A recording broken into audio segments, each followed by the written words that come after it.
Hey everyone, welcome to Comics with Bueller. As always, I'm Bueller. Today's episode 127 of the brand new Coffee and Comic Show. And as you can see, I'm not alone. I got my good friend Bob back here with me. It's been like a month since you've been sitting here on the stage, and you finally decided to put our differences aside. This is true. And come back. So thank you, Bob. How you doing, buddy? I'm doing really good. Yeah, I've been excited to get here this weekend. You know, we did put our differences aside. What were those differences? I was just pissed. Yeah, man. you know what? It's not all rainbows and sunshine over here. Just don't come stepping on my toes and trying to pull my shorts down. Don't do it. I don't know what he's talking about. Right away he goes to pull down his shorts. Where's your mind, big We're buddy? back, baby. Anyway, it has been like 3 or 4 weeks since we've sat here. A lot has happened over the last 3 or 4 weeks. For one, Bob, you had to celebrate your anniversary, which was probably a lot of fun. You didn't tell me much about it. How was it? It was amazing. Yeah, you guys go to the beach? We did. We went to the coast and hung out at the beach. Well, actually, we didn't hang out too much at the beach because it was one of the hottest weekends in Oregon history.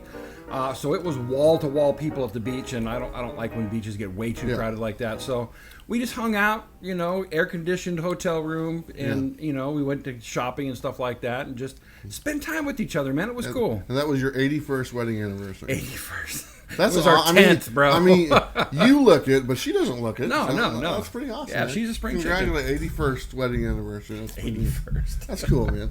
But you know what? You know, because you weren't here, we had to have a substitute. Yeah. And who was that? That was Jen. That's right. And she did an amazing job. Yes, she did fantastic. Jennifer from Comics Will Break Your Heart came in, filled your shoes for the week, did a great job. Talked about independent books, which was right up her wheelhouse. Yeah, for sure. I mean, that's kind of what she's known for and whatnot. Even though she does do a bunch of the other like Marvel and DC books, I was surprised she brought like some of her older books, and I never really see those books, but she had some like Silver Age Marvel books and stuff like that. Pretty that cool. She was showing off on the First and Final Five, and I thought she was all just current stuff or whatnot. Yeah. You know, I was talking to her counterpart Mars this week, and Mars goes deep cuts, man. She's got, you know, a lot of stuff from the past. So yeah, very cool to have her on. Looking forward to. I mean, not looking forward to you being absent again, but I know the day will come. Yeah. And if that day does come, we have a nice replacement. We have some other replacements as well. I'd like to get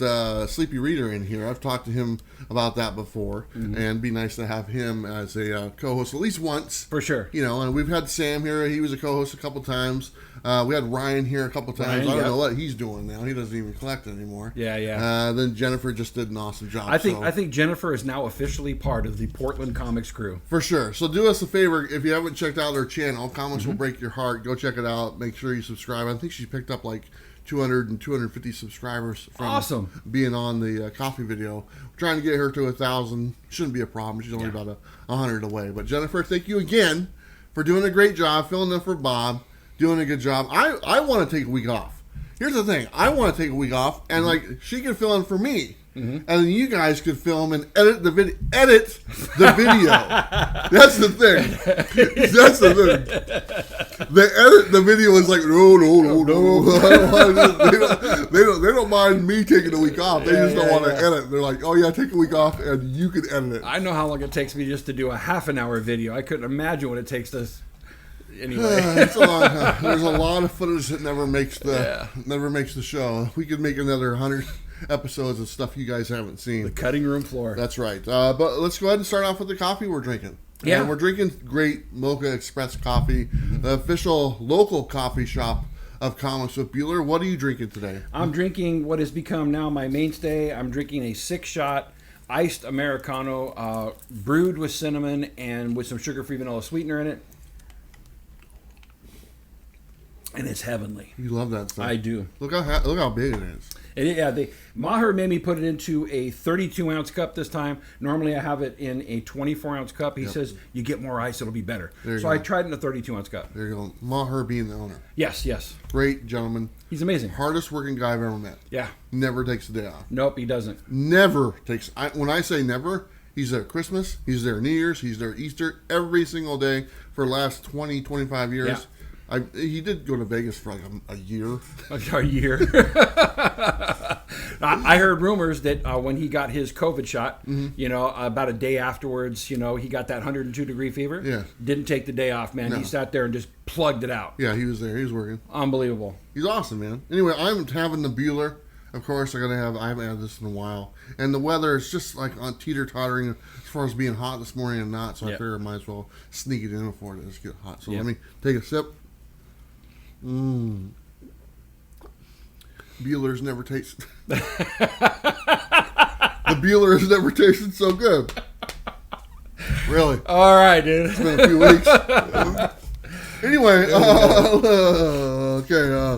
let's go ahead and do a quick rundown of the show, what we're going to be talking about today. We're going to go ahead and start off with some announcements and also some thank yous as well. We'll start off with our first 5, brought to you by Bird City Comics. We'll go ahead and go on to our topic, brought to you by Black Box Comics.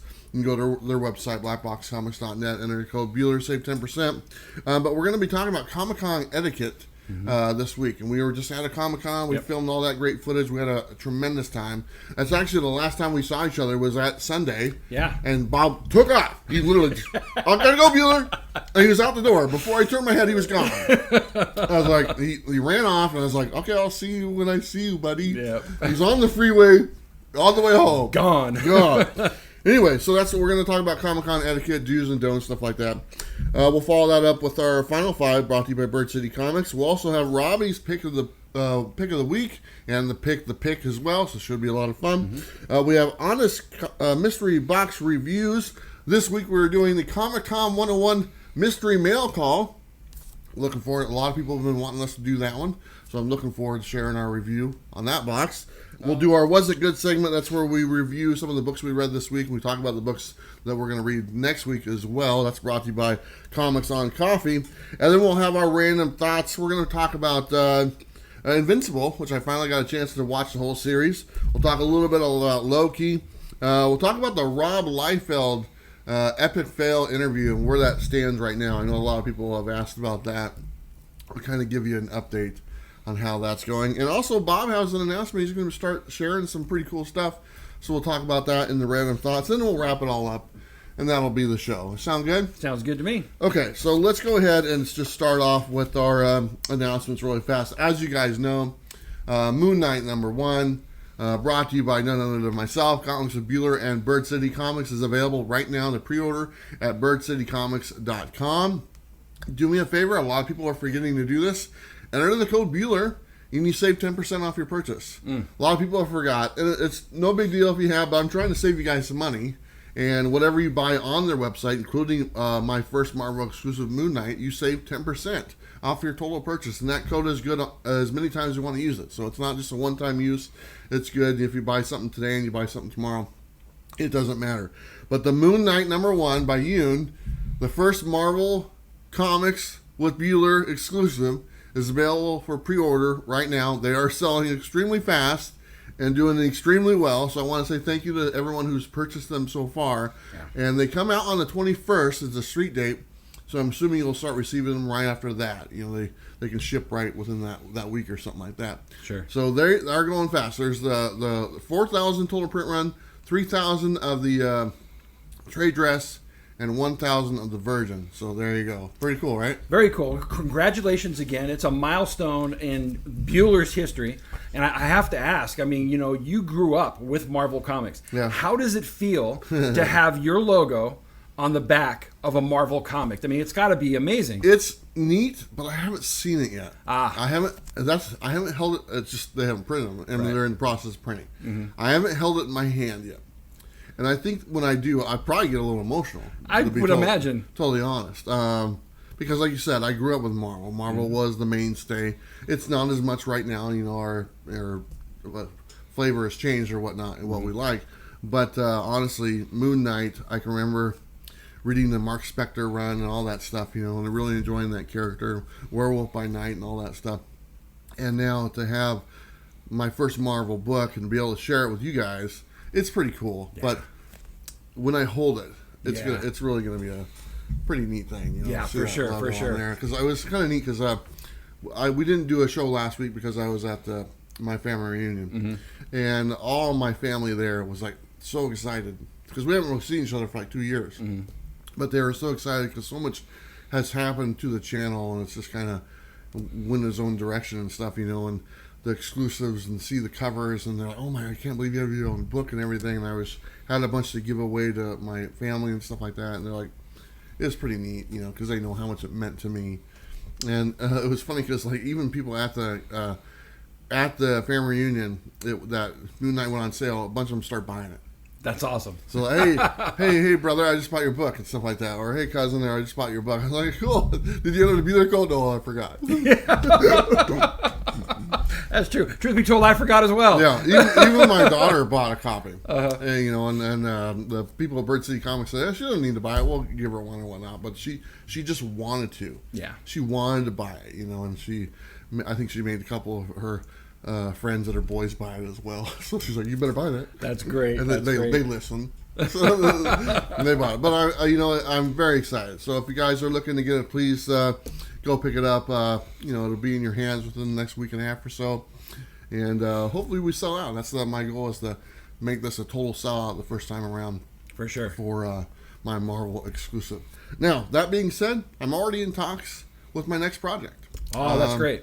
And I'm actually having a meeting today with the publisher, and I'm very excited, so I will know more after this week exactly what we're going to do. But I want to take care of the Moon Knight stuff first before I move on to something else. So I probably won't,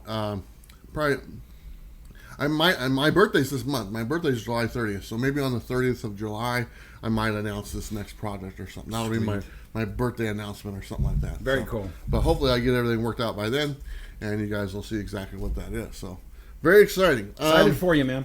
Let's see. Also, Washington State SummerCon Part 3, whatever you want to call it, they're doing it again. Yep. They're doing the 7th and 8th of next month, just like that. And this is supposed to be headlined by Donny Cates. I don't know for sure. There hasn't been an official announcement because they haven't posted it yet. They have said the dates, but they haven't announced the people yet. So I'm assuming they're going to do that this week. So be on the lookout. Look at their website, Washington State SummerCon, and see who they're going to have there. Because we'll probably be there as well. Looking forward to it. I don't know if we'll have the same booth or something like that because it's only a 2-day con. Maybe we'll have something different, or maybe the booth again. I don't know. But definitely we're going to be there. If Donny Cates is there, that's great. I'm pretty sure that's why they're doing it, because Donny Cates had to cancel. Now it's going back around. So anyway, be on the lookout for that. We'll have more information as it gets a little bit closer, but it's not too far away. It's only 3 weeks away. Right, so exactly. We got to act fast again. For sure. Jesus. I want to say thank you to our newest Patreons as well, Wild Forest and Walt. Thank you so much for joining our Patreon. If you want to join our Patreon, it's $4 a month, the price of one comic book. If you think Bob and myself are worth one comic book a month, please join our Patreon. It definitely helps pay the bills, keeps the lights on, buys Bob his fancy coffee drinks over there, and all his stuff that he likes to do. And I don't know. It gets a little weird when you think about it. Anyway, if you want to help to that, it's all on you, I guess, right? There you go. Thank you, Patrons. Also, thank you to all the people who have done Super Chats over the last few weeks. We've done a lot of live shows, including the Comic-Con stuff, and there was a lot of Super Chats on that. There was some Super Chats a couple weeks ago from the other coffee video. So thank you to everyone who's contributed to that. That helps out as well, and it goes a really long way. Okay, let's go ahead and get into it right now with our first 5, brought to you by Bird City Comics. You can go to their website and go Bueller, like I said many times, and you save 10%. Bob, you want to go ahead and go first? Absolutely. So a couple of weeks ago, I had an amazing comic haul. I'll be featuring that on my channel here as soon as I can drop some content. Nice. But I'm going to show these ones off, especially for my good buddy Biggie Shack. I told him I'd do him proud. And so these books all came from that haul. And so here is Tales of Suspense number 62. Some great Mandarin action there. We got Tales of Suspense number 84. That famous cover with the super adaptoid. And then we got Tales of Suspense number 87. This is all great Silver Age action. Nice. And then Tales of Suspense number 90. Always loved this one with the red skull on the cover. There we go. And then last but not least, Tales of Suspense number 94. And you'll all know this one, the first appearance of MODOK. And so I had a great haul. Yeah. That's just 5 books from there. Biggie, I told you I'd do you proud, buddy. So here's the thing. I'm gonna spill the beans on this. All right. Normally, Bob doesn't tell me about events around the area where he hears about, oh, there might be a good comic book sale. Okay? Bob usually keeps that stuff to himself. But he knew I was going to be out of town. Oh, is that right? He knew I was going to be at the family reunion. So he told me, oh, yeah, this guy has all these long boxes for sale. Blah, blah, blah. It's going to be great. He knew I was going to be gone. So he freely shared that information to me this time around. You're crazy, man. That's like the first thing I've gone to. I put 2 and 2 together. I knew exactly what you were doing. See this guy, he's, never mind, dude. I'd never do that to you. Yeah, whatever, dude. Grab your book. All right. You kill me, bro. Okay. I got some X-Men stuff. Uncanny X-Men number 152. Nice. Chris Claremont goodness right there. Here's X-Men number 80. Some shiny stuff right there. Shiny Very cool. goodness. Here's X-Men. I don't even know what number this is. It's hard to find. Anyway, it's kind of shiny as well. It's from the X-Men run. Here is special X-Men anniversary issue, whatever issue this is. I don't even know what it is. There you go. Show that one. Here is the Marvel Milestone Edition number 1 X-Men. The special edition one right there. Looks I like the cool. border on that. Yeah, I like those. And I also want to show Doyle Comic Art. Doyle, he sent us some more prints, and you can actually see his prints kind of feature all along the set. I just want to show a few new ones he sent. They're kind of cool looking. Put them right there. These are all available at Doyle Comic Art on Facebook and Instagram with Green Goblin. Not bad. I'll just show a few of these. Boba Fett. Not bad. He's a very good artist. Had lunch with this gentleman in Florida. Very nice guy. Very talented as well. I like that one. Venom. He has a flair for Venom. Venom and Carnage. Yeah, for sure. What he likes to do there. I love his stuff. Yeah, it's not bad. You can have commissions done for him, a bunch of stuff. So just get in contact with him at Doyle Comic Art on Instagram or Facebook. And if you want something done, let the guy know. He'll do it for Absolutely. you. Go check out his Instagram. He's got a lot of great stuff there. And yeah, he really does have some nice stuff. And actually, when I send out like boxes or books or whatnot, I actually put some of his prints in there for free for people to enjoy. So definitely go check out his Instagram and everything. Yeah, I think you're really going to like what you guys find. Anyway, that's our first 5 brought to you by Bird City Comics. I'll say it again. Go to their website, enter the code Bueller, save 10%. Use that code if you're buying stuff from there because you can save some money, especially if you're looking to buy the Moon Knight number 1 Comics with Bueller exclusive. Okay, let's move on to our next segment. And this is our topic brought to you by Black Box Comics. You can go to their website as well. Enter the code Bueller10. It's Bueller10 on that one. And you save 10% on any of their books that they got. Our topic is Comic-Con etiquette. Do's and don'ts on Comic-Con. Comic-Cons are coming back, which are just fantastic. You can see the dates starting to line up and stuff, the summer, the winter time, those weekends are starting to fill up. Yeah. Which is really nice to see. Then next year we'll have our full slate of regular Comic-Cons that we've been used to. And I'm very excited to see this happen again. Me too. So let's do a refresher on Comic-Con etiquette. And Bob, you were up first with the first comment. Sure thing. This first comment comes from Jeff Stanley. He says, Comic-Con etiquette. Number 1, never open a bag to inspect a book without asking the seller's permission. Very important. Yeah. Number 2, never go behind a seller's table without either being invited or asking permission. Number 3, never stop with your large group of people right in the middle of a primary walkway. And number 4, never stop having fun. If anything in the last year has taught us, it is not to take these opportunities for granted. That's Love right. that comment. I enjoy the last 2, but let's talk about the first 2. Yeah, for sure. The first 2 are basically about dealers in the booths and respecting the dealers there. For one, I never open a bag. Never. I never open a book, if it's someone else's or whatnot. I have them do it. If I want to look at it, I say, hey, can I look at this book? And would you mind? Because I don't want even the slightest possibility of me damaging that book. Especially if it's a high-dollar book. If it's a $5 book, who cares? Right. Not that big of a deal. And the dealer will be like, oh, sure, go ahead. But if it's like a $500 book, I don't even want to touch it until I've given the money to buy it. Yeah. I mean, really when it comes down to it, when you come to a booth and you see, especially a high-end book like you're talking about, Number one, it's going to be on a wall, a rack, right? So I'll usually ask them, can you please take that down so I can see it? I'll look at it. If it looks good and I'm feeling like this may be something I want to buy, I'll give it back to them and say, can I actually see the book? Yeah. Right. I'm not going to buy a $500 book or above without actually seeing the book. And that means having it opened up, looking to make sure all the pages are there, making sure that the back of it doesn't have anything wrong with it. But I'm leaving that in their hands. Yeah. Right. And if I so need to, I'll ask, can I pick it up? But 9 times out of 10, I don't want to touch that thing. Sure, exactly. Right? And you know, I see people all the time just walk up and grab books. I mean, I'm not even the dealer, and that is such a pet peeve to me. Yeah. Right? It's just like, you know, just like a $2 toy on the wall. Yeah. Is going to go snag it up, and oh my gosh! And then if I ever do see somebody opening it, I get like this. Yeah, you get a little nervous. I do, because, you know, there's 1,001 things that could go wrong when opening up a book. You can get tape stuck to the cover of a book. I mean, I've seen it happen. You know, there's all kinds of things that can go wrong. Don't do it. Yeah. I will just say this. For one, don't be handsy with books. If you don't have any intention of buying it and you're like, oh, I used to have this book, and you're holding it or whatnot, and you're telling your story about when you had it, and it's like a $100 or $500 book, don't be all handsy about it. You know, a lot of people are like that. They're just touching everything. Don't touch everything. Exactly. All right. If you're serious about buying it, you know, and you really want it, then do it justice. You know, look at it. You know, have them take it out of the bag, inspect it, make sure. Count the pages. Yeah. Make sure there's nothing cut out, value stamps there, whatever.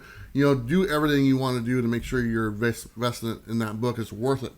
But don't be a handsy person and just touching every book. Oh, let me see that one. Let me see that one. And you have no intention of buying it. Right. Right.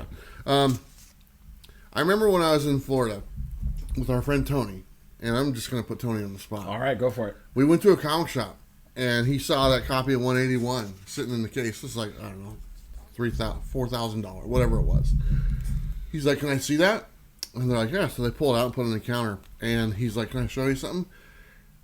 I don't want to take anything away from Tony. He knows what he's doing. But man, he took that book out like he was like ripping bubblegum out of a pack.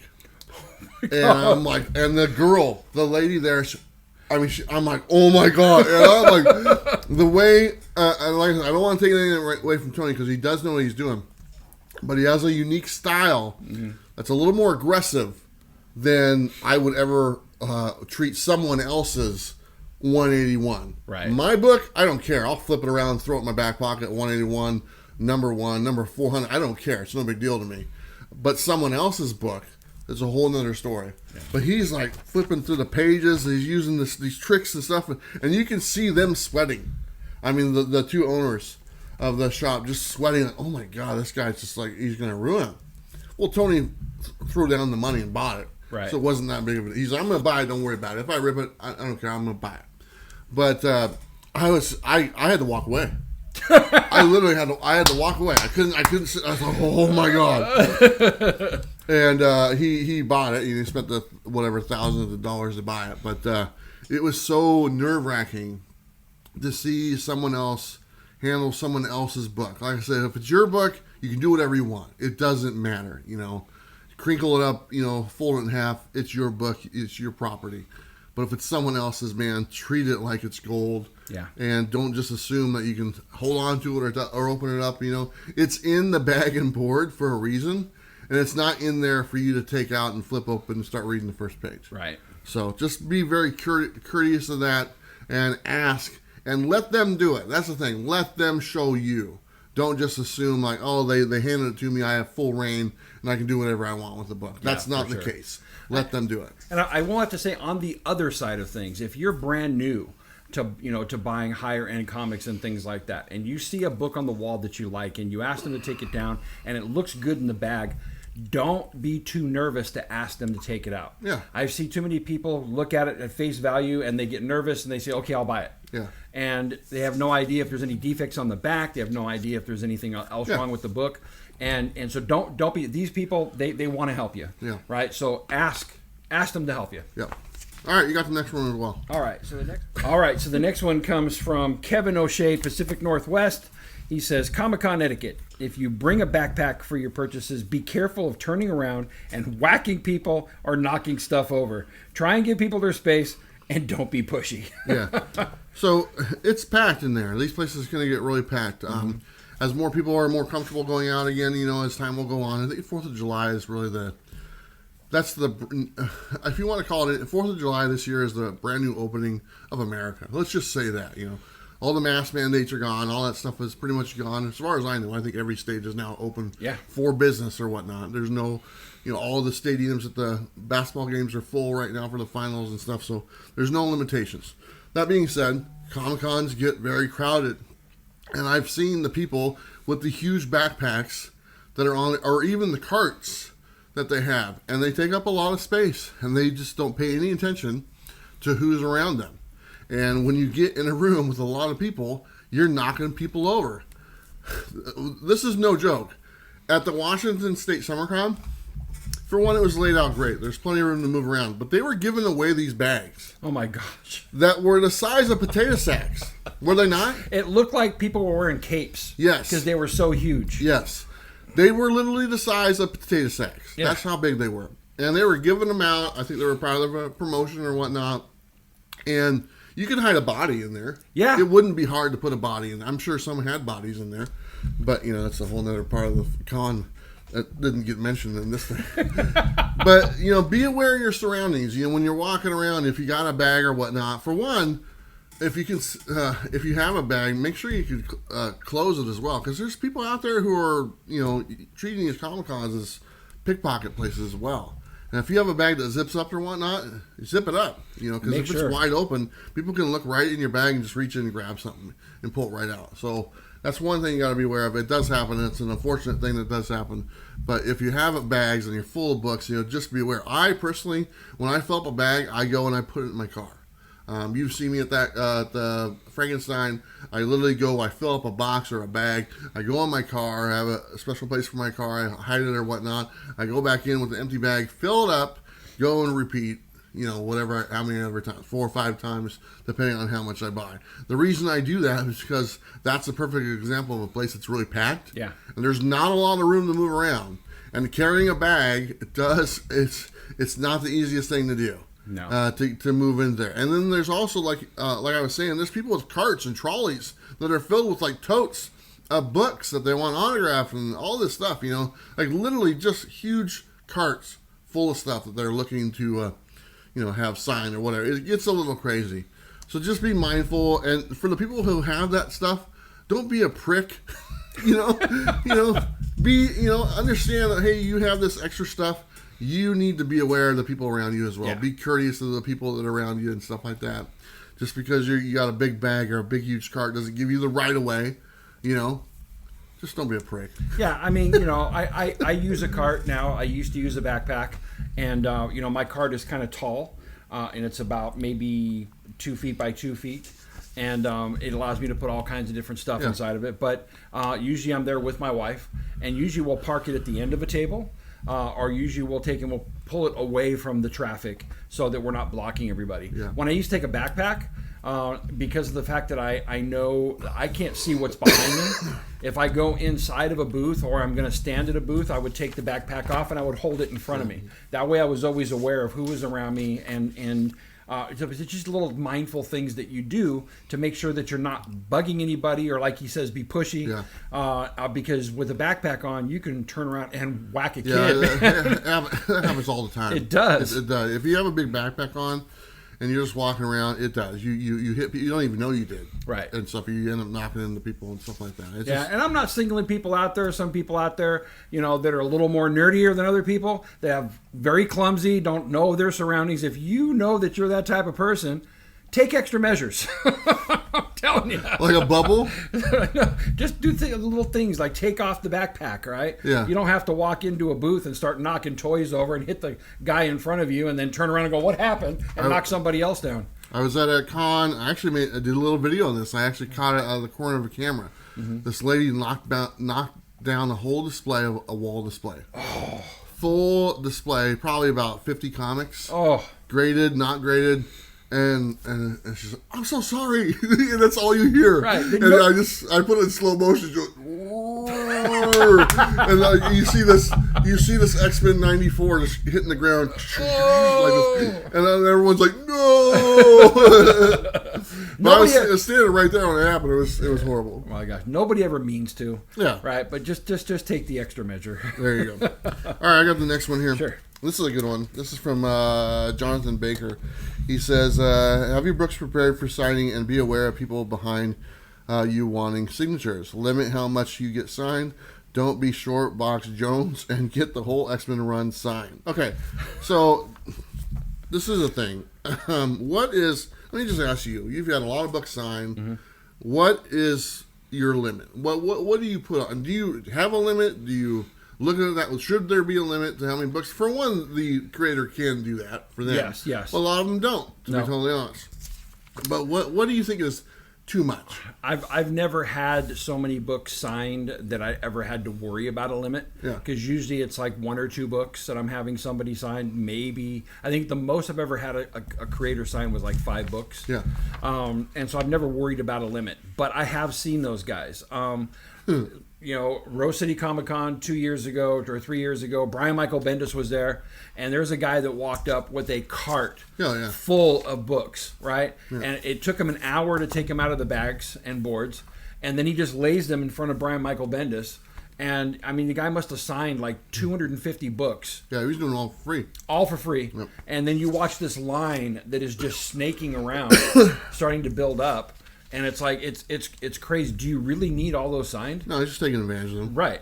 And so because it was free. Because it was free, and huge pet peeve of mine. Yeah. Huge pet peeve. Just take a couple of books, right? Because 9 times out of 10, when you're getting them signed like that, it's not because they're for your own personal collection, right? 9 times out of 10, you're looking to make a buck off of it.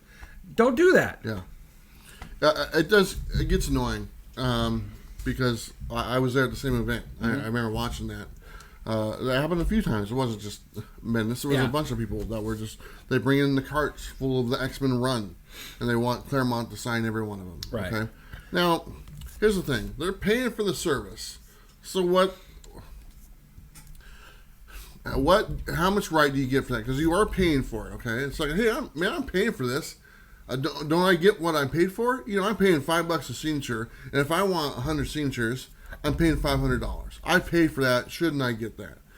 I understand that argument. Okay? I understand that argument as well. But I'm also the type of person why I'm courteous of the people behind me, and I don't want to take up all their time. Okay. Now, depending on what con it is, sometimes there's low points in the con, there's high points in the con. If you got a stack of X-Men books and you want Chris Claremont to sign them, and there's a big line, maybe that's not a good time. Or there's going to be a big line. Sure. Maybe go there early in the morning. Maybe get that VIP pass that opens up a half hour early to get in there. Right. Or maybe later on in the day when there's not as many people there. I just got done telling you the last part of the Comic-Con on Sunday, Chris Claremont, there was nobody in his booth. He came in and spent like a half hour with me on the show. Be mindful of the time frames. Like the middle of the day, Saturday, is not the best time to get 100 books signed by a creator. Yeah. Okay? It's obnoxious, to be totally honest. Right. Whether you pay for it or not, it's obnoxious to the other people that are online. I say limit maybe 5 at the most. Right. When I get books, I don't really get a lot of books assigned, but I just get one. One per time. Then last time I didn't get any books. I just had them sign that poster or that print. I didn't have anyone sign any books for me, and I don't know. It does get obnoxious. I want to put a caveat on this a little bit because I've been to signings as well in stores, and there's nobody there. Right. That's a whole other scenario. Joshua Williamson signed this guy's whole run of Flash for him at Things from Another World. The reason why? Nobody was there. Right. Okay. And when there was a person that came in line, the guy said, "Oh, sure, I'll take a break." Right. And then the other person went up and signed 2 or 3 of their books. And when he was done talking to them, he went back to signing that collection of the thing. That's a whole different scenario. But when you already see, there's 50 people in line, and then you get in line, and there's another 50 people behind you, and it just keeps on growing, and you got a case of books that you want to sign just because you're just going to stick them on eBay. Mm-hmm. It's a crap thing to do. It's selfish. Really is. And you should really, use the time better. manage it, look and see, and you can kind of tell when the slow time is, when the busy time is, and be mindful of that. If you're going to spend the money, I get it. But like Chris Claremont, for one, he's going to talk your ear off. Yes. John, one of our friends, I thought he left the Comic-Con. He was there for hours. He wasn't left. He was in Chris Claremont's line for like 4 hours. Yep. And it wasn't a huge line. No, he had, 2 books signed? Yes. For 4 hours. I thought he left. No. And if you watch Chris Claremont's booth, right, I mean, he's talking. He talks you just like Steranko. He'll talk forever as well. But here's the thing. The first time we were at SummerCon, Chris Claremont, he would sign 5 books for free. Anything over those 5 books, he'd make you pay for. Anything that was graded, he had a fee for it as well, right? And so if any creator has a limit like that, that's your barometer, right? Anything over those 5 books, they're telling you at that particular point it's getting monotonous. I'm going to make you pay for it. Don't do it. It gets a little nuts, man. I watched Claremont sign the whole run of X-Men before. And when he was doing them all for free, and it just people behind them were like, "What the hell is this? This is just ridiculous." And it's frustrating, because people want to enjoy their time with him as well. They paid to go into the con. The con is not cheap to go to, and you don't want to spend the whole time in line waiting for the guy in front of you to get 100 books signed. I don't know. Some people see it a different way. I don't care. All right. I got the next one. This is from John Crescencio, I believe. Says, if you're an artist and you have a table set up for Artist Alley, if you are not going to be at your table, at least have autographed product available or artwork that can be purchased while you're not there. So at least your fans are not wasting their time. Okay. A lot of time artists do leave their table. And they're walking around, they're doing stuff, that just is what it is. I agree with that. I think there should be something at their table. Also, there should be a card at their table that says, we will return at this time. Right. A lot of times there's not. If memory serves correct, I think Jim Starlin was away from his table quite a bit. He was. He didn't have a note up there. He did have some product out there, but I think he had an assistant there taking care of that, which was great because you did have the opportunity to buy some stuff or whatnot. But like I said, a lot of artists do leave. And I remember the year Donnie Cates was at Rose City, he was never at his booth. He was hardly there. He was always hanging out with Megan, which turned out to be his wife like a year later. So I get it. The courtship was happening at Rose City Comic Con. But anyway, they should have something there. And my main thing is have a card there. If they're at a panel or something like that, you should know. You should go to their table and say, they'll be back at noon or whatnot. That way you can plan to come back, because sometimes you'll just be sitting there and nothing happens. Because a lot of artists do that. I especially noted it this time around because none of these guys have seen each other in a while. And they're like, hey, how you doing? How you been? And all that stuff. So they're actually going and visiting each other because they haven't seen each other in like 2 years. Because a lot of these Comic-Con people that do the circuit, they all know each other. They do. They all hang out. They all say, I'll see you in New York. I'll see you in New Orleans or whatever it is, And they see each other a couple times a month or whatnot. For this was, I think, 90% of the people that were there, our first Comic-Con we've done in 2 years. That's what they all said. So they were all pretty anxious to hang out and kind of touch bases with everyone and stuff like that. But yeah, you will find that they're not at their booth. Look for, if there is merchandise, to get that merchandise. And actually, if you buy that merchandise, go back and they'll sign it for you. Yeah, absolutely. Because that's what they do. Anytime you buy merchandise at their booth, the artist booth, they will sign it for you. So if you buy it then, if they have an assistant there or whatnot, just come back a little bit later that day or the next day or whatnot, say, hey, I bought this and stuff. Would you sign it? They'll do it. Not a problem. Absolutely. So, let's see. Bob, you got the last one there. Okay. Last one comes from Toadman X. He says, don't take pictures or touch anyone without their permission. That's a big one for me. It is. And I'm putting that on there for cosplay people. Because just because someone's dressed up as Vampirella or Red Sonja or whatever doesn't mean that you get to go put your arms around them or whatnot or treat them like you're, hanging out at the bar or whatnot. And even at the bar, you need to be respectful. But a lot of times, these cosplayers, they're really into that. They put a lot of time and effort. They travel. They do this. They're not there for your enjoyment to be touched and stuff like that. They're all going to want to take their picture. That's what they're there for. Players are there to get their picture taken with you, okay? But be respectful. Ask, say, hey, can I have my picture with her? They're not there not to be seen. Nobody dresses up not to be seen. Right. You don't wear your Kingpin outfit to not be seen. Absolutely. It doesn't make any sense. Exactly. You wear it because people are going to like it. You like it, and you want your picture taken with some fancy-looking lady, right? right. Whatever, dude. Just be nice to her. But seriously, don't just assume. I've had my picture taken with cosplay ladies and stuff like that. I don't put my arm around them or nothing like that. I just lean in. You know, every now and then I might take a little glance. Mm-hmm. You know, a little glance downward or whatnot. But that's just the man in me. You know, a little peek. Right. But can't we just get a peek? But what you're saying is don't ogle. Yeah, don't ogle. And you know, there are a great number of these ladies that are doing cosplay. Yes, they're scantily dressed. Yes, you think, oh, that brings that kind of attention. Yeah. But they're there to have fun. Yes. Right? They're not there for you to like completely ogle them because like, you know, oh, she's like a stripper. Yeah. It's not that way. And they get very uncomfortable when you do that. Yeah. Don't. Just a little peek. Just a little peek. There you go. I'm human. Yeah, you are. You are. But no touchy. No touchy. And if let's just talk about that. Whether it's a cosplayer or whether it's a creator, ask. Yeah. Right? Can I put my hand on your back? Yeah. Right? If they're cool with that, they'll say yes. If they're not, they won't. Yeah. Right? And so always ask. Yeah. Bob's really friendly. He likes to give hugs. If you look at all his pictures, I mean, he's wrapped around those creators. I mean, he's like full embrace. Like, hello, I haven't seen you in a while. Both hands clenched around the other side. Yeah, right. It just is what it is. I am a very friendly guy, and I do like getting pictures with the creators. I mean, these guys were my heroes when I was growing up. So, you know, to get a picture with Jerry Conway or Dan Jurgens or any of these guys, I love it. And you guys will see that on my Instagram page. Yeah. But again, ask. It's always cool to ask. Very much so, ask. For sure. And who knows? Maybe you asked and maybe you guys hit it off. And maybe it's one of those Comic-Cons that goes down in history. And maybe they put their hands and clinch around you. Yeah, one of the special ones. There you go. That's what happens at Comic-Con. Consensual happens at Comic-Con. Right. Whatever. Ferengian Xenobeast or whatnot. Whatever. Anyway, no touchy, be considerate, all that good stuff. You guys know what to do. Yeah.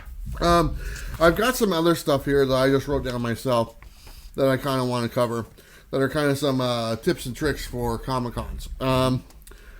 Let's see. Don't forget to enjoy the panels. The panels, a lot of people think they cost money. They don't. They're, for the most part, every Comic-Con I've been to, they're free. Yeah. Now, they do have like exclusive seating for like front row or whatnot sometimes, you know, that people pay to get that. But for the most part, it's just the first row. Yeah.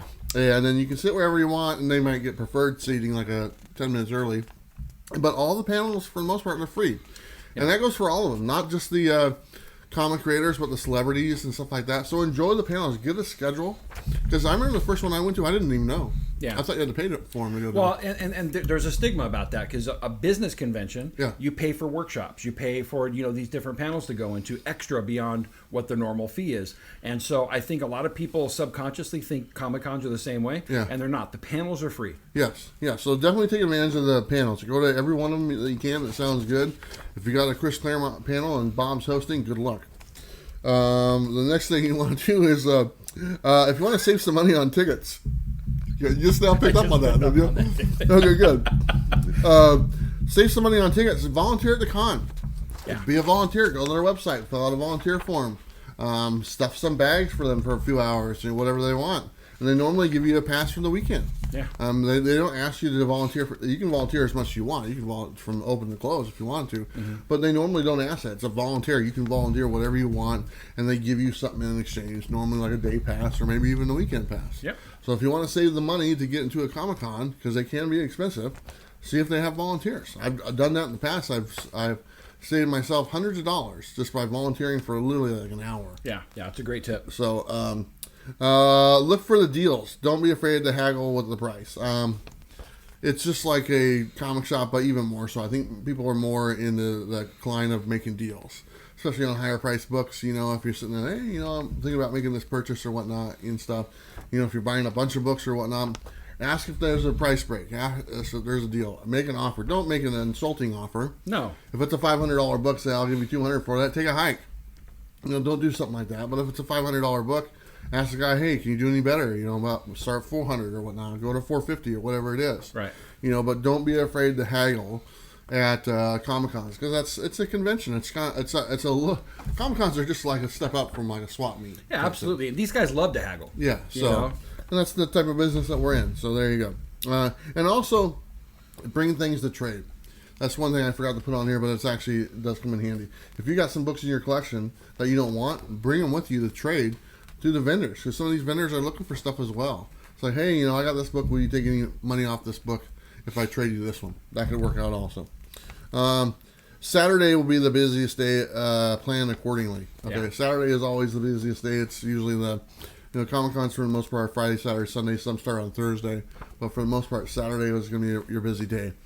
Don't if you're wanting to get a sketch done, don't go on Saturday and ask to get sketches done. Plan to have that done first thing on Friday morning. Friday morning or Friday whenever night. It first starts. Yeah. Be one of the first ones in there. Best time. If you want to get like autographs, a bunch of books signed, we talked about that earlier. Don't do it in the middle of the day to Saturday. It's the busiest time. Do the planning accordingly, either the first day or the last part of the last day. Be prepared. Make a list of what you're looking for and prices that you will pay. I say that because a lot of these buildings do not have good cell phone or internet service or whatnot. Yeah. So, if you're looking at a key collector, and you'll just see that thing spin and spin and spin because you're in this building and you just don't get service or whatnot. Especially at Rose City. Exactly. So, if you're looking for certain books and you want to know how much to pay, what's a good price, write them down, make a list, and go in there and be prepared. And don't count on having that key collector available for you, because a lot of times it just ain't going to work. Go to Artist Alley and enjoy the artwork and prints.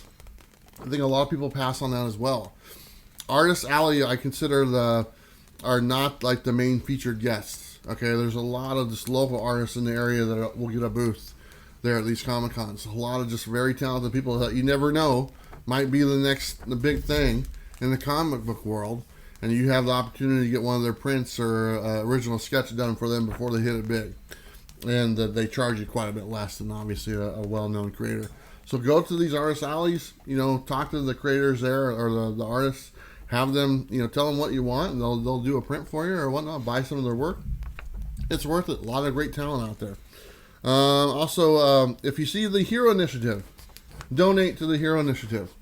They normally have some creators there with them that are volunteering. They're all volunteers that are there. That's right. So if you see the Hero Initiative there, go to their booth, talk to them, find out more about them. Feel free to donate some money to their cause. They're really doing a good job. And they normally have some prints and stuff for you as well. So it's not like just a one-way street. They give you stuff in return. Sure. There's also the 3 Bs, and these Bs are the big Bs. They're big Bs. It's not Bob, it's not Bueller, but these are the 3 Bs. And it's not my big butt either. Well, that has something to do with it. Okay, 3 Bs. The first B is the belts. Wear a damn belt. Nobody wants to see your ass crack. Especially when you're bending down looking through that long box. Yeah, and especially when you get the multiple ass crack. You sit there and you see a line, and they're all cracking out. There's like 3 or 4 of them. It's like, jeez, you just want to put a quarter in every one of them. Slide your card, buddy. Wear a belt or suspenders, okay? That's the first B. Mm-hmm. Second B, breath mint. Yeah, don't be all walking up going, hi, Bob. Yeah. Hi, Bueller. Breath mints go a long way. Thank you. Bubblegum, breath mints. Yeah. Be aware, man. We got funk breath for sure all over the con. Especially if you don't floss and you're not a good brusher. Don't walk up to me and get in my face. Yeah. So big time. I have breath mints all the time when I'm there. The last one is easy. Bathe. Take a bath, shower, something. Please. Before the con. Yeah, before the con. During the con. I don't care. Just bathe as much as you can. Have the deodorant. Have the Dracar Noir flying out, or the Axe body spray. Whatever it is, okay? The stank is real. It is. As a matter of fact, you said the number one comment left, and all the comments that were there, deodorant. Was deodorant. Yeah. It's, and honestly, Bob and I were sweating like pigs up there. Yeah. The whole 3 days, man, and we probably didn't smell that great. But it's hard to smell your own funk every now and then. Mm-hmm. If I can tell you, Bob smelled like, anyway. I did too. I knew I did. I smelled like roses, buddy. First thing I did, I got to the hotel, was take a shower. Yeah. Multiple showers. But you do, man. You sweat, and the funk builds up, and you just stink. And nobody likes a stinky person. I mean, I have some stinky friends. We've all had stinky friends throughout the years. Mm-hmm. And it's the most uncomfortable situation to sit there and say, man, you smell like ass. Would you please stand about 10 feet back? Could you please step out of the car? It's so nice to see you, man. Man, I smelled you coming a mile away. Take a bath. Wear something around your necklace with one of those like Insta sprays. Yeah. Those every 30 seconds. I have got one of those room deodorants or whatnot. Anyway, those are some tips. Anything else you can think of? Yeah, I got a couple. One of the things that I always do is planning. What are they called? The 6 Ps. Prior planning prevents piss poor performance, right? Is penis in there somewhere? Some in there somewhere. But try to plan ahead. Try to plan ahead. What I usually do is on Friday night when I go, I'll scout out the con. Besides getting my autographs and getting that stuff out of the way, I'll walk through all the vendors and see all the stuff that I want. Yeah. Right. And I'll kind of make a note of all those things. Also, before I go, I usually set out a budget. I know that I'm only going to spend this amount of money. So definitely do those things, because I know for me, at a Comic-Con, you can do a lot of impulse buys, and it can rack up the dollars really quick. Yeah. So usually what I'll do is I'll have a budget, and I know I'm not going to spend over that. And then later on, when you go through the con, you can see that if that item or that book has been sitting there for a long time, by the time the end of the con comes, a lot of times you can get a deal on those things, right? Because they don't want to take that stuff home. Yeah. Right? So kind of scout it out, trying to plan ahead. Another thing, too, is that if you're there for the whole weekend, Saturday is usually the busiest day, like you said. Wear good shoes, right? Because your feet will kill you by the end of the day. Make sure you take water with you, because water at the con usually costs way too much. Make sure you hydrate. I'll usually take snacks with me, and I'll usually kind of set that stuff up so that, as I'm going through the con, I'm snacking, I'm hydrating, because by the end of the day, it can wipe me out. Yeah. And so even if you're a young, spry, person who's in shape, it'll still get to you. Yeah. So just little things that you do before you go to the con to help prevent, whatever. Burnout or whatnot. Yeah, exactly. The best Saturdays are a great day to go to the panels. Yeah, for sure. Because it gives you that nice little break during the day. Because the panels are usually like 45 minutes, an hour long. You can go there for the whole thing, or just for a few minutes. You just sit down and enjoy it, and learn something new. And you can go there, depending on who the guests are, you can just enjoy what they have to say. So absolutely. Some are pretty funny. So yeah, and at most cons, there's seats are a premium. There's really no place to sit down. So panels are a great place to go take a break. Exactly. So there you go. That's our Comic-Con etiquette, do's and don'ts. Like I said, make sure you take a bath. Please. Every day. Every day. Please. Every day. All right, so let's go ahead and move on to our final 5, brought to you by Bird City Comics. Let's see. I think these are mine up there. Go ahead, Bob. All right. So these are more books that came from that epic haul. These are more Bronze Age books. And I figured I'd show some love to Power Man and Iron Fist. There you go. So I got issue number 60. And I love these covers. Did you see Luke Cage at the convention? Yes. I didn't get to talk to him. I watched part of his panel, which is pretty cool. Issue number 69. The actor that played Luke. Yeah. Issue 52, one of my favorite covers. I love the Luke Cage action on that. Nice.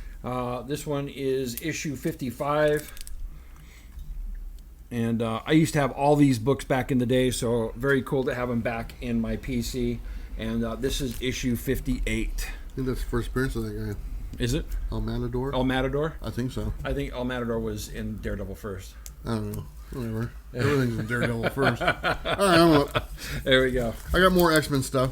Number 153. These are all from the Claremont run. I love those X-Men books. Number 146. 146. There you go. Murder World. Number 156. I think that's correct. That letter is so small on that one. Never got into the Starjammers. 165. Some Brood action there. There you go. And some more Starjammers here. 154. Sweet. There you go. A great final 5. There you go. Some X-Men goodness right there. Ooh. There you are. Final 5 brought to you by Bird City Comics. Should I say it? You want to say it? Bird City Comics. You go to their website, enter the code Bueller, and get 10% off your purchase. That's right. Do it. Save some money. All right, let's go on to our next segment, which is the one segment where we have to refer to the other guy. Okay. And then, like the third, like the stepbrother of the channel, I guess you'd say. There you go. So let's go ahead. Stepchild. Yeah, exactly. So let's go ahead and go to Robbie's Pick of the Week. Hey everybody, I'm Rockin' Robbie Billups from Pop Culture Philosophers. You're checking out the Coffee and Comics Show on Comics with Bueller, and my pick of the week is... Nice House on the Lake, number 2. This one by DC Black Label, James Tiny and Goodness. I've read this week. Have you had a chance to read it? No, I still haven't read number 1. Oh, wow. I'm behind on it. A lot of words in that book. It's very wordy, for sure. So I don't know if I can handle that. It's really good though, and the words. I mean, it's not. It doesn't get bogged down. I mean, it really flows. That's the beauty about Tiny And's writing. Yeah. So you're going to review this book. This I will. On your Was It Good? So let's not give too much away. But this was this Robbie's pick? This for was the number Robbie's 1 as pick. well. Yep. Okay. I don't know if number 1 was his pick of the week. I know number 2 for sure was. Okay. Well, yeah, that's because we're featuring it right Yeah, now. I know. So there you go. Robbie's pick of the week. Another James Tinian Tinian book. You know. No big surprise there. No big surprise. But, you know, it's nice to get Robbie's pick back up here, Yeah. man. And, of course, that leads into our next segment, the Pick the Pick. Pick the pick. No, I didn't pick this one. That's all right. That's all right. But if you want to look in here, I actually wrote down some other ones if you want to add your name to them. But the one in here, it has my name by it. That's my pick. Okay. So go ahead and take a look. This is for I next already week. know what his pick is. So, this is for next week? Yeah, for next Okay. week. For Okay. next week. You forgot how we do this? Yeah, no. I thought this was for this week's. Yeah, this is this week's right here. I know. Okay. So you see the one I'm going for next week? Yes, I do. Okay. All right. So is any of those on there ones you would pick for him? Or something else? I don't know. You know, because you got it right, in case you were wondering. I did. Do you know if there's any Ron B coming out next week? Are you whispering to me there, Bob? Yes, I am whispering to you. Is there any Bob just asked if there's any Ron B books that are coming out, because apparently, if it's a Ron B book, it's a Robbie's pick. You know what? Go. I don't think there is there, Bob. Then I would say, I'm going with the same thing. You want the same thing? Okay, Same put thing. your name by it there. All right. Yep. The secret's out. Ron V book. That's what you won on the other one, didn't you? Yes, it was. It was. See? Well, we know Bob's strategy, don't we? All right, we'll just seal this up, put my signature on it so nobody can open it up in between time. There we go. Next week we'll show you if we got it right. So you're going with my same pick? Yes. Okay, so you could win $100. Last time you won $100. Where's my $100? I don't know. That's Jennifer. Jennifer said she's looking into $100. She said she's looking into it. I don't know what that meant. Oh, okay. But anyway. Well, Congratulations. time. Congratulations on winning that. Thank you. All right, that's enough for Robbie. Go to his channel, Pop Culture Philosophers. Check it out. We're so far backed up with stuff we're supposed to be doing with Robbie right now. It's going to be a while, buddy. I'm sorry. So it just is what it is. Our next segment, people have been looking forward to this. Okay? Because this is Honest Mystery Box Reviews brought to you by Scout Comics. And in this one, we're going to be doing the ComicToms mystery mail call. And people have been waiting for us to do this one for a while. And I've been looking forward to doing this one. This one is from ComicToms. Obviously, you guys can see that right there. Let me tell you a little bit about the box in case you're not familiar with it. You can get them on the website, ComicToms.com. I think it's ComicTom101 or ComicTom.com, something like that. It's a subscription monthly box, so you can sign up for a subscription. If you buy the box, you're automatically on the subscription. So if you just want one, you have to cancel it, or it'll automatically reoccur. So just in case you're wondering about that, it is set to be a subscription monthly box. The box itself is $36 plus $7 priority shipping. They ship out once a month or something like that. Yeah. I think it's the middle of the month or whatever. In the box itself, you usually get 1 or 2 ComicToms exclusives. You get 3 to 4 random books. You get some prints as well. And actually on their website it does a really good job of explaining exactly what you get in the box. You will be aware of what the exclusives are that you are getting every month. He advertises that as soon as the new month is revealed or whatnot. So you'll know what the big book is the exclusive is for that month as soon as they go on sale. So there's no hiding around that. Really, the only thing you don't know what you're going to get is the 3 to 4 random books. Everything else, you pretty much know exactly what you get in the box. And that has changed over the time. Before, it was more of a mystery box to where it was just random books and a trade paperback. And now it's evolved into mainly stuff you know you're going to get, and then with a few extra books in it as well. So it has changed over time. So anyway, let's go ahead and get started as far as reviewing this box itself. We start off with the packaging and shipping. I gave it a perfect score of 10. The reason why, it's got a custom box, as you can see right there. It ships, the shipping cost is within $1 of the current shipping cost. It's $7 a ship. I think it's $7.85 for a flat rate envelope, which what this comes in. Yep. I also want to make people aware that, let me open this up real quick. One thing is, it comes in this black bag, and he's actually been doing this for a long time. So all the books are in this black bag. The reason why is because if it gets wet, this protects it a little bit from the moisture getting into the bags or getting into the books and stuff like that. So he's always done this black bag thing. So that's just an extra precaution that he does. I'm a big fan of this box that he uses. It's a Gemini mailer. We talk about Gemini mailers all the time. It's a custom one. I actually wasn't. He showed this to me before he even had it out on the market as far as this. He's like, hey, what do you think about this box? We're going to go with these. And he asked my opinion about the look of it and the design. I thought it was really good. So I've been a fan, even before they came out, I've been a fan of this box. It has the information on the side and everything as well. So for packaging and shipping, I gave it a perfect 10. What did you give it? Yeah, I give it the same thing based on the scoring system. I pretty much scored everything just exactly the way that you did. It's pretty straightforward for this, but exactly, it's a perfect 10 for shipping. Okay, so let's move on to the monetary value of this box. And I've already added up the totals of these books, and we'll show you these books right now. So there's 5 books in this box. The first one is Deathmate #1, the yellow cover. This one has a retail value of only about $3.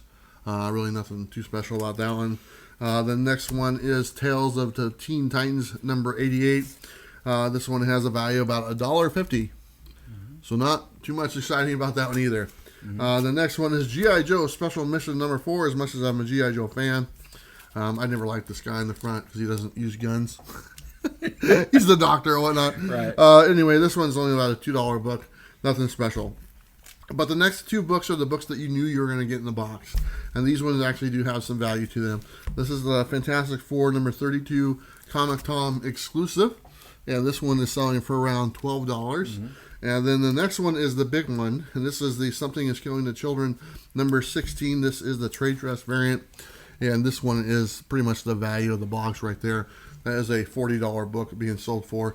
It does range. I've seen them for as low as $30, but not very often. But as high as $75. So I kind of just settle in the middle around a $40 price point, selling quite frequently at that price. Yep. So if you added everything up in the box, you're looking at about $58.50. So as far as monetary value goes, I gave it a 10. That was 20% more than the cost of the box plus shipping or whatnot. I'm pretty sure you gave it the same thing, correct? Yeah, pretty much. I mean, it is definitely 20% more than what the value of the box is, and so that's cut straightforward. So I gave it a 10 as well. Yeah. Now I do want to say a lot of that's writing on that book right there. It is. That's the main book in the box. There's a lot of buzz around that book or whatnot. It's a great looking book. It's actually probably my favorite. Something is Killing the Children #16 that there is.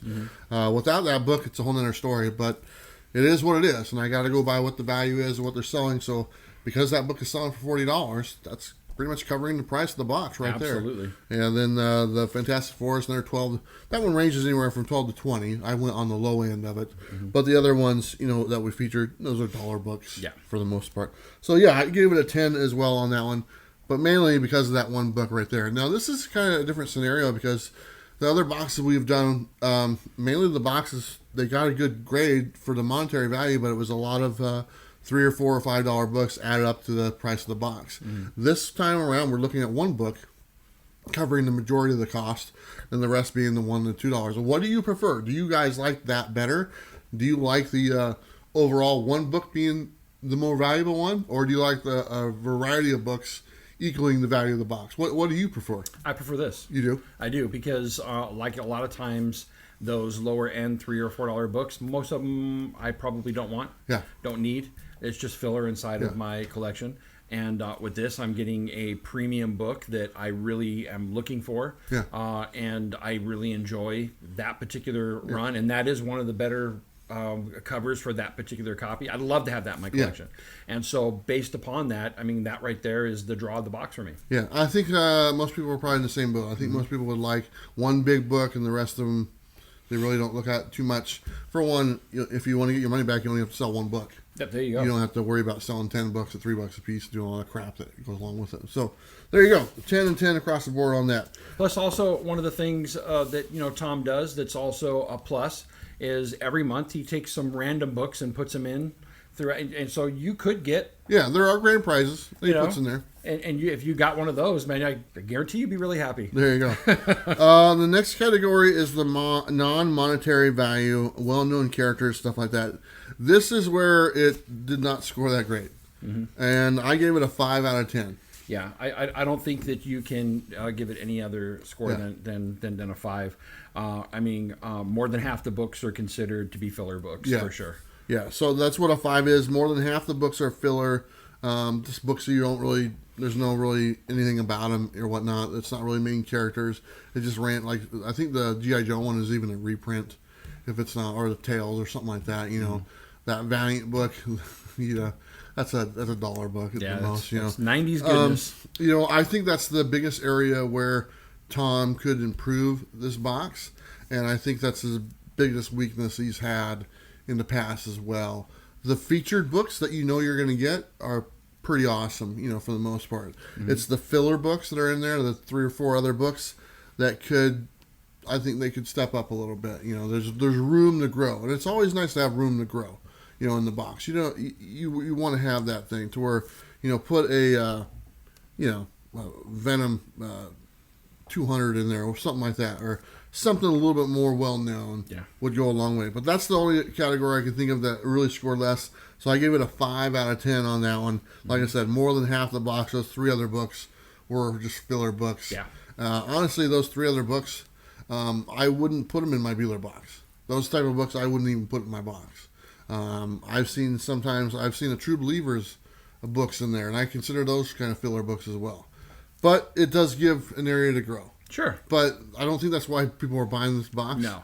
They're buying it because of the ones you already know of. Because the ones you already know of and the extras. Yeah, exactly. So I look at that as just being the extra and stuff. So it is what it is. Like I said, this box has evolved through time to where now you pretty much know what you're getting, what you're paying for. If I see a pretty cool exclusive for that month I want, I'm going to buy it. You know, that's the case. You agree with that 5? Yeah. I give it the same thing. Last one is, did it deliver? And I gave it a 10, exactly as advertised. One thing he does really well, he advertises exactly what you're going to get. There's actually this card that's in there. It's pretty much cut straight from the website. And it kind of tells you everything that's in the box.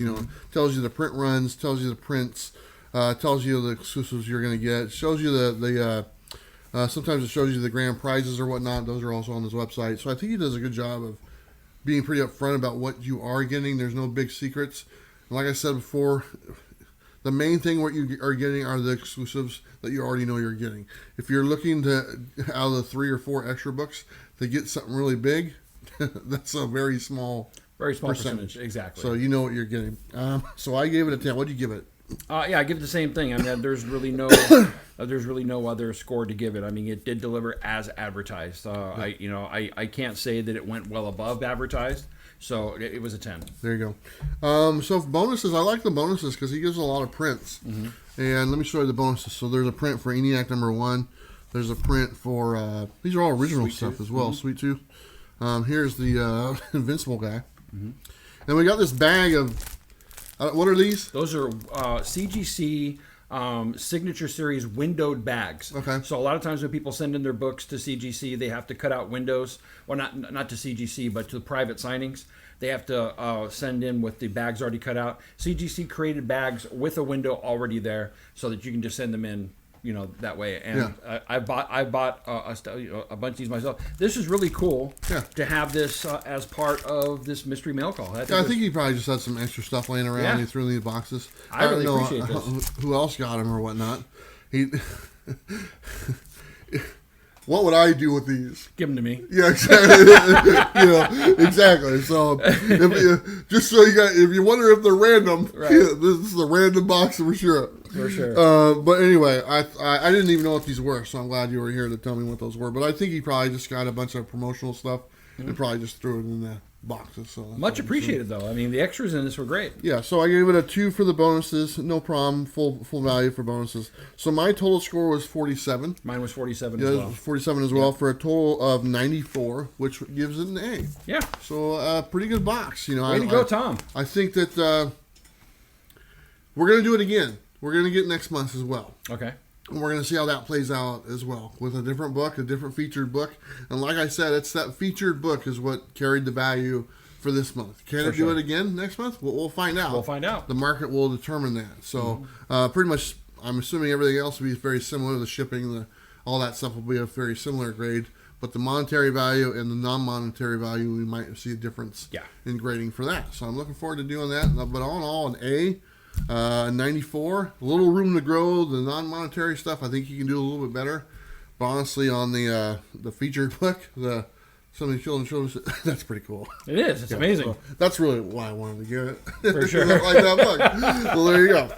Anyway, that is our mystery box reviews brought to you by Scout Comics. We'll be doing the torpedo one next week. Yeah. So looking forward to doing that one as well. Okay, let's go on to our next segment. This is our Was It Good, brought to you by Comics on Coffee. You can go to their website, order some coffee, you save 15% if you enter the code Bueller. And that's great coffee. And I am now on their website. It says featured sponsor of Comics with Bueller. That's awesome. On their website, so it's pretty cool. Looks pretty awesome on there. And I also on the Bird City Comics website as well, featured. Yeah. All right, was it good? So, Bob, let's go ahead and take these down. All right. And let's see, you got your books? I do. Let's go ahead and set them right there, buddy. All right. All right, watch this. We'll see if Bob remembers this. Bob, the first book we have is A Nice House on the Lake, number 2. Hey, Bob. Yeah. Was it good? It was really good. Oh, yeah? It was really good. I enjoyed the first one because I was surprised by it. I wasn't expecting it to go in the direction that it did. And so, so it was all set up. So this starts to really get into a lot of the characters and, dealing with what happened in the first book. Again, you said it earlier, very wordy. But really, there are a couple of pages where it's just like a script. It's just line by line by line. But if you read it, it goes really quick because the way Tynion writes dialogue, you feel like you're in the middle of a conversation. So it didn't take me long to read the book. And I really love how he's building the characters while building the story.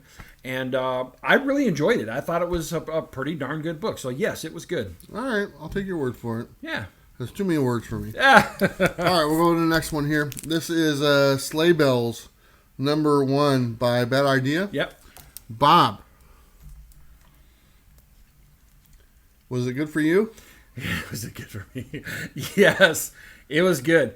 Again, I've said it before. I cannot stand their marketing strategy, but they keep putting out amazing books. And this one here, if I was doing my normal comic reviews, this would be my pick of the week this week.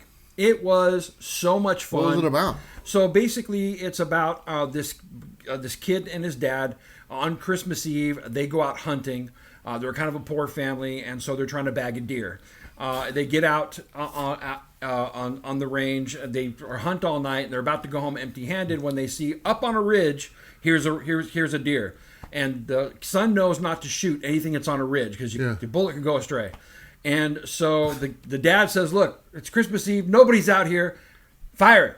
And so he fires, and it ends up being one of the reindeer at the end of Santa's sleigh. Yeah. And the whole string panics and starts running at them, hits the woods, and the whole lot, all 9 reindeer, end up dying. Oh. I mean, just blood and guts everywhere. So Bad Idea, they messed up Christmas too. They messed up Christmas, yeah. But what ends up happening is Santa sees his reindeer all slaughtered, and he gets mad, looks at the list, knows exactly who did it, right, and goes on a rampage. There's blood and guts. There's some fun. I mean, I had so much fun reading this comic. There you go. Hands down was my pick of the week. Awesome, man. I got a trade paperback right here. Yes, because I didn't do too much reading this week. I do want to shout out 62 Lefty Blues. He asked me if I had this book. I did not. I ordered it. This is Samurai Grandpa by Aftershock Comics. And anyway. Was it good? It was good. Man. Why am I even here? Because we work well. Anyway, I had never had this on my radar. Mm-hmm. I love finding nuggets from the past that I've never read before. I freaking loved this trade paperback. Nice. Every second. It had great samurai stuff. It was whimsical. It had crazy characters inside of it, but it was interspersed with wisdom and just great storytelling. And I was sad to see it end. I wanted more. Yeah. So, was it good? It was amazing. There you go. Well, I'm happy you get. Look, there you go. Good reading. There you go. Awesome, man. All right. We'll pull those down. I guess my books are up.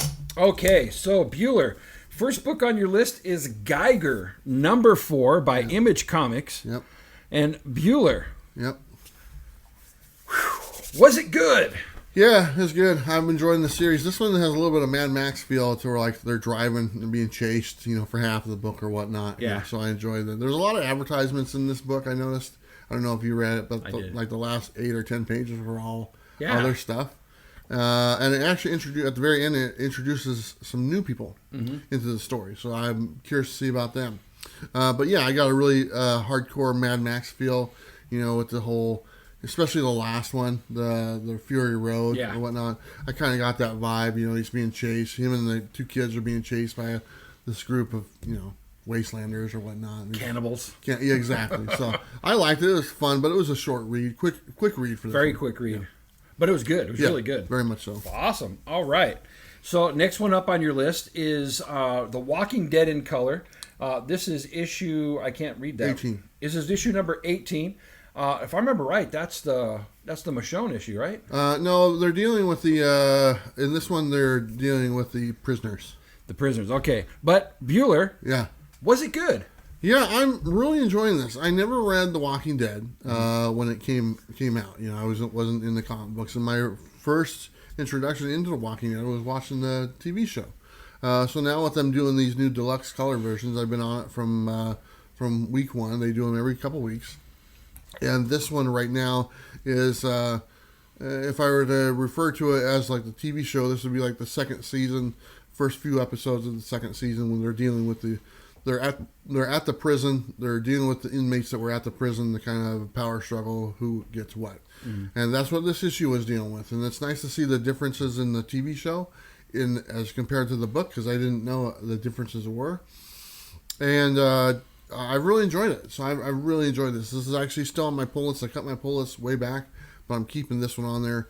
And if you haven't read Walking Dead before, now's the perfect time to jump on the board, because you can pick these up a couple bucks or whatnot. Yeah. But I like it. I like it a lot. So I enjoyed it. Awesome. All right. So here's your last one. Yep. And this one is Fight Girls, number 1 by AWA Upshot. Yeah. And Bueller. Yeah.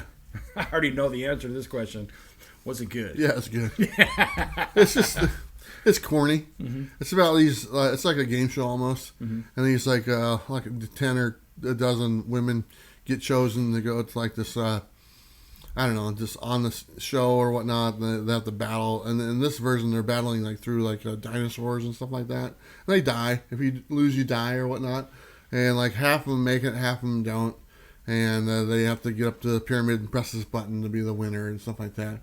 But it's just a bunch of gratuitous ladies running around in really small outfits being attacked by dinosaurs or crocodiles and people cheering them on. So it was a fun book. This book has been in the works for a while, and it just finally now came out, and it's just a fun read. So I enjoyed it. I didn't take it too seriously. I didn't. All the women in there look almost identical. because the artist draws them all exactly the same. Besides maybe having an eye patch on one of them and short hair, that's about it. Right. But they all look almost identical. But so here's a question for you. Yeah. When you're reading this book, do you treat it the same as Comic-Con, just a quick glance, or do you stare? Oh, in my own privacy, in my own home, I stare. There you go. And I turn the page very slowly, feel it. You put on some candles and some ambient music. No, that's Sam. There we go. Yeah. It's a fun book. There's no nudity or nothing like that in there. It's just, I don't know. It's a fun book. Yeah. There you go. But I enjoyed it. Awesome. There you go. So, Bob, what are you going to be reading next week? So next week I'm going to be reading Haha number 6. Really excited about that one. Then Silver Coin number 4. Yep. And then a new book by IDW called Squitters. The Squitter? The Squitter. Interesting. Is that tying into Kanto? I have no idea. I don't think so. It probably is. Next week I'm going to be reading The Joker number 5. Also Thor 15.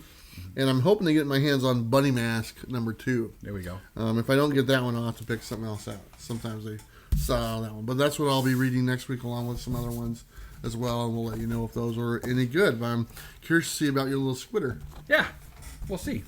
He showed me that. I'm like, what is this? Bet you Robert Galvin will like that comic book. I don't know that. It's got tentacles. Yeah. What? That's weird. It's true. There you go. If you know Robert, you know he likes tentacles. I know a lot about Robert. I know more about that guy than I probably need to know for a lifetime. Love you, Rob. You know, he sent me a ham, right? I do know that. Yeah.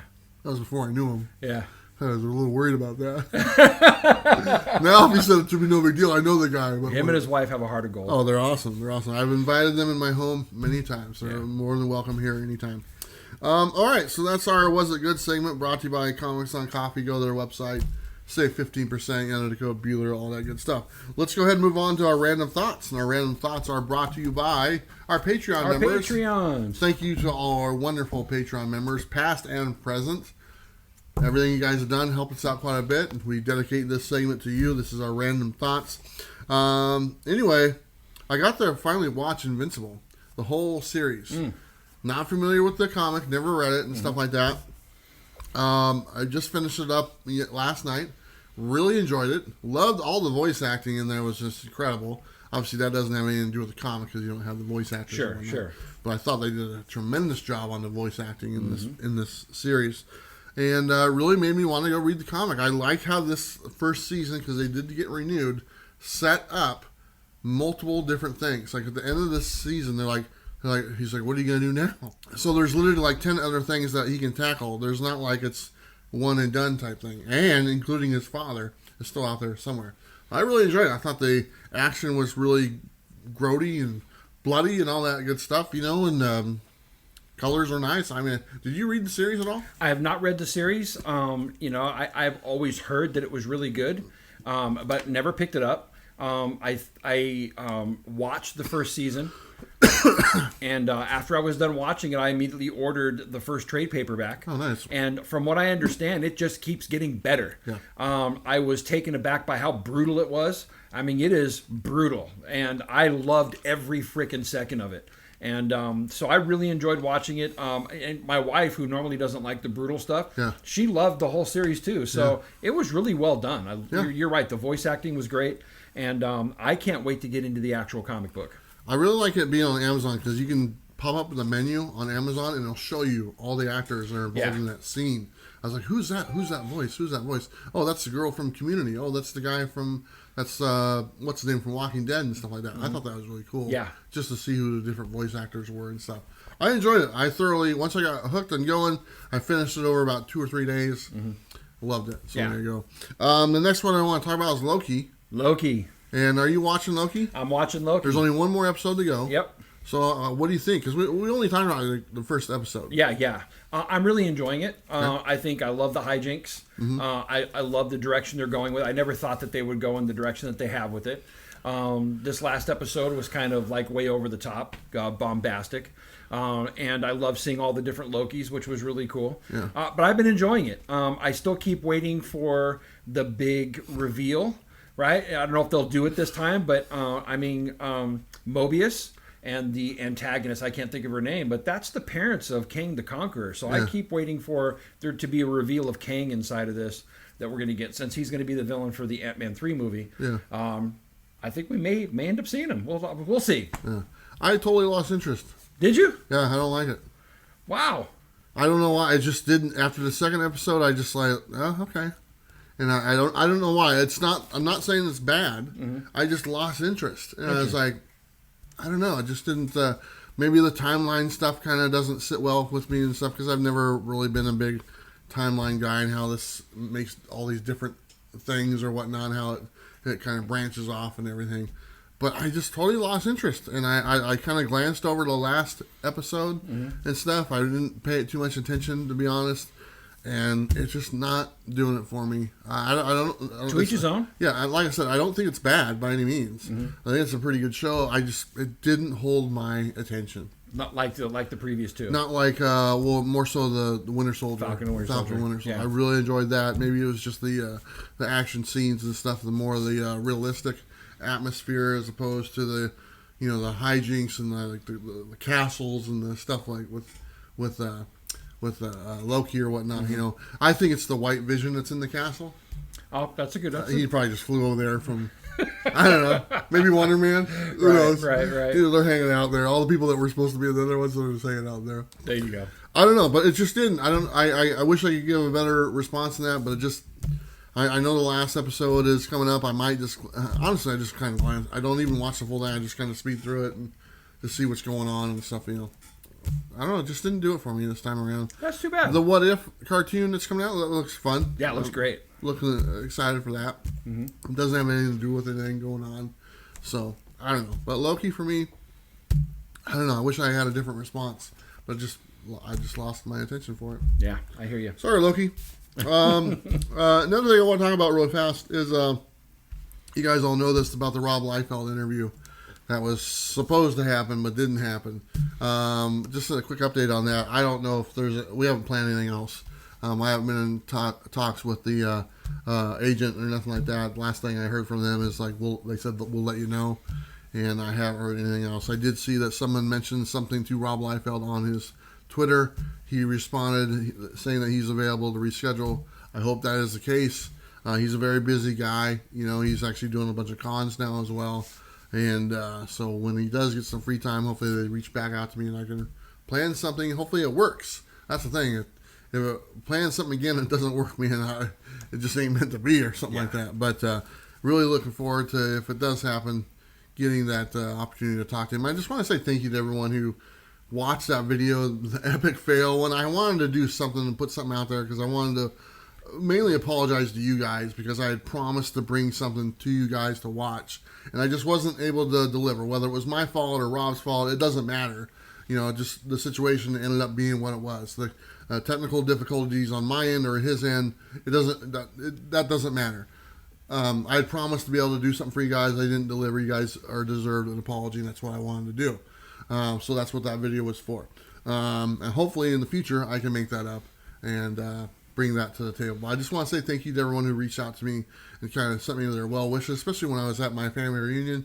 Kind of made me feel pretty good, because I was really bummed out. Yeah. I was really like, Jesus, man, I was really hoping to make this happen, and it just fell flat. It burned out before it even started, and I was just a total letdown, and I don't know. I didn't know where to go. I was like, oh, give me a break, and stuff. And like I said in that video, it's peaks and valleys. You get all excited, and then you just come crashing down, in a ball of flames. It's like, oh, what just happened? Where do I go? Yeah. And you just want to curl up in a ball and wait till tomorrow or whatnot. I'm sorry that you felt that way. I'll speak on behalf of the community. I don't think there's anybody in the community that faulted you for what happened.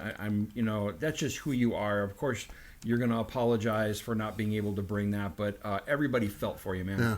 And I really hope that you can, you get it back off the ground here in the future. It looked like he's willing to reschedule. Yeah, I'm hoping. And so hopefully that'll be able to come. But there are a lot of us more felt bad for what happened because we knew you were excited about it. That was a big deal. It's like 3 years in the making. Yeah, and stuff, absolutely. Never thought. That's the thing. I never thought I'd get the opportunity, because I've said in the past, for some reason, I know Rob Liefeld blocked me on social media. I don't know if that was by accident or whatnot. I don't know, but he was willing to do an interview with me, so go figure. And I've never met him. I've never talked, except for that just little few seconds I got to on that video. Mm-hmm. I've never met him, never seen him before in my life. He's like really the only creator I've never met. And so for me, it was a pretty big deal. And it's like when you meet your hero, what's the say when you don't want to meet your heroes? Right. It's like I want to meet my hero, but I kind of let my hero down as well. I don't want to let them down. I feel as though I kind of let them down, because I wanted it to be a nice thing for him to enjoy.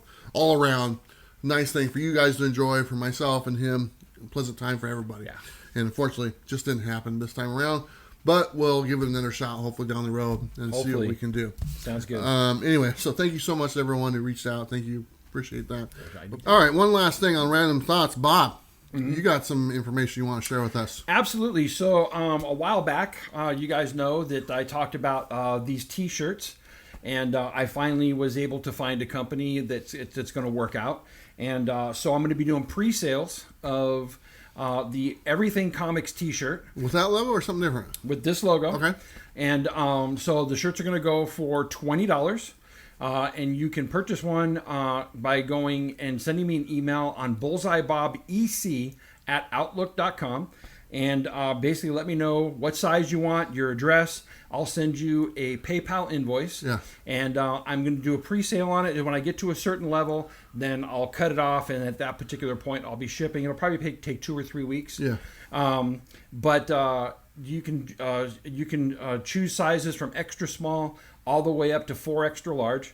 And also with it, I also have Everything Comics stickers. So I will take 1 or 2 of these stickers and I'll throw them into each pack. So it's $20 for the shirt. It's $5 for shipping. You get a sticker. And here's the thing.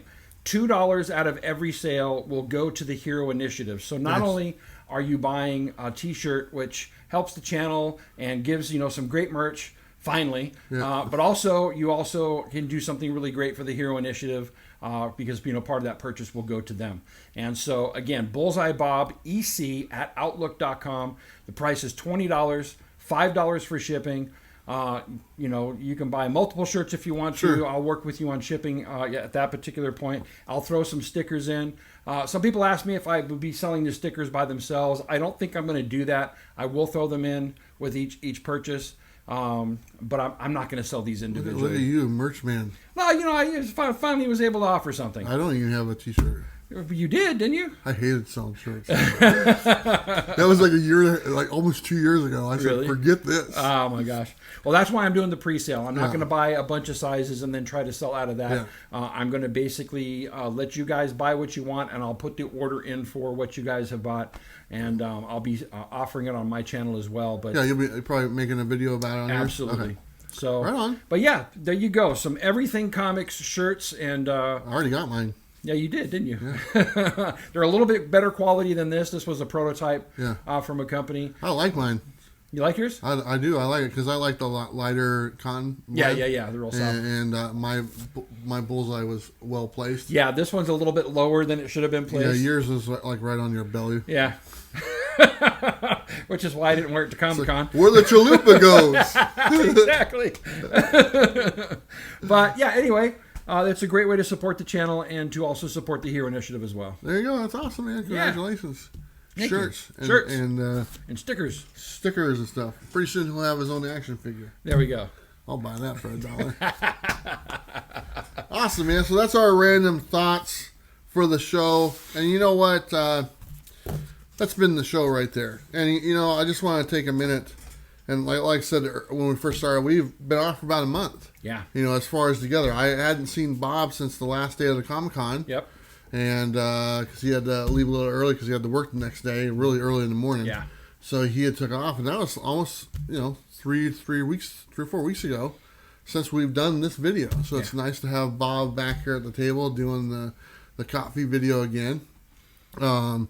It's nice to know that we have people that will step in for us if we need it, because I know there's some other stuff coming down the road that probably Bob might have to step away, and even myself, if I can convince these guys to edit a video. I can take a weekend off or something like that. Would be kind of nice. You know, I joke about it, but I'd be willing, though. I'd be interested to see that. I know, huh? Here's all the graphics, Bob. Oh, you son of a... But anyway, yeah, it's been a lot of stuff is going on. Yeah. It's been a really busy last 3 weeks. Just everything. The Moon Knight exclusive has taken a lot of time. Just getting things back in order. My house is like destroyed right now. I still haven't recovered from the Comic-Con. I had my family in like the very next day. We got the other Comic-Con coming up in less than 3 weeks. Yeah. Again, and it's just like everything is just piling on right now all at once. And it's a nice problem to have. Don't get me wrong. You know, it's better than not having anything to do. But you know, it's taking its toll. I'm not being able to read as many books, you know, as I normally do, or get some videos out that I normally get out and I've been wanting to do, you know, just because it's just been really tied up. For sure. Hopefully over the next week or so, we'll get back to a more regular schedule. Me and Bob get back to a more regular schedule, getting this out there. I think next week we're good. Next week we're good. We're fine. Just want to mention, hope you guys are enjoying the fact that I'm in the chat this morning. Because, you got the. Oh, nice. Because I'm working from home. Oh, nice. And so I know that we're recording this on Saturday, but hello everybody. Yeah. And so we'll see if he's actually in the chat. Yeah, I'll be there. Sometimes we'll. Right. Well, that's pretty cool. Yeah. So that'll be a lot of fun. But so I know you've been busy with work and everything. So it's just like I said, everything's kind of piling on right now, and but it's been a lot of fun. So I just want to say thank you to everyone. I know I've missed a few videos here and there. For last week's coffee video, obviously, because I was on my reunion and stuff like that. The top 10 video, I wasn't able to do that because I didn't read anything. I didn't even know what books are coming out, to be honest. But this week should be normal, and going on for the next couple weeks should be just fine. So, yeah. Anything you want to share with us, Bob? No, it's just really good to be back. I mean, you know, ever since everything's opened back up, it seems like life has just all of a sudden gone into overdrive. So, you know, kind of dealing with that. But other than that, you know, I'm feeling good, and I mean, work has been crazy, you know, and so I really have not been able to put out too much content, but I'm not worried about it. Nobody's going away. I'm not going away, but I hope to be putting out some more stuff soon. Hopefully I'll be able to put some of my haul into a video, and but I had to cut my pull list way down. I think I've only got like 15 books on my pull list now, and but that'll open back up once things get back to normal. But I'm just glad to be back, man. Yeah. You know, good to be back here with you. I'll tell you, I actually went and sat down inside a Taco Bell last week and had a chalupa for the first time in like a year and a half. Wow. I was like, and there was nobody there. They're like, "What are you doing?" Right. What are you doing? They're like, "There's a customer in here sitting at a table." They were like, "Can you order off the kiosk?" Right. Like, sure. You know. More like, crap, I gotta go wipe a table down exactly. now. So that was kind of like a year and a half Yeah. since I've sat inside a Taco Bell and had a chalupa, or just sat inside a Taco Bell. So me and my daughter sat there and had a chalupa together. Nice. Father-daughter time. So anyway. All right, that's all we got for you. Appreciate it. You know what, Bob? Here we go. I'll give it back to you. Go ahead and take us out. All right. Don't forget to like and subscribe. You know what to do. We'll see you next time. Bye. Bye.